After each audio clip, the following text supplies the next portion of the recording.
বনের ভেতর পর্যটকের পোশাক ছিনিয়ে নিয়ে গাছে উঠে সেটি নিয়েই খেলায় মেতে উঠেছে এক দুষ্টু বানর। কখনো ডালে দোল খাচ্ছে, কখনো আবার নীল রঙের পোশাকটি শরীরে জড়িয়ে নানা কাণ্ড করছে।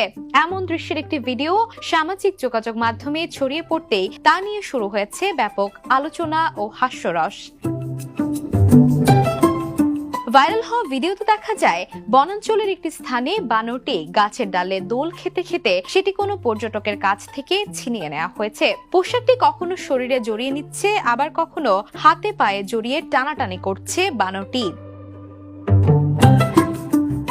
চীনে ঘটে যাওয়া ভিডিওটি প্রথমে সামাজিক যোগাযোগ মাধ্যমে প্রকাশ পেলে দ্রুতই দর্শকদের নজর কাড়ে। অনেকেই বানরের দুষ্টুমি দেখে মজা পেয়েছেন, আবার কেউ কেউ পর্যটকদের সতর্ক থাকার পরামর্শও দিয়েছেন।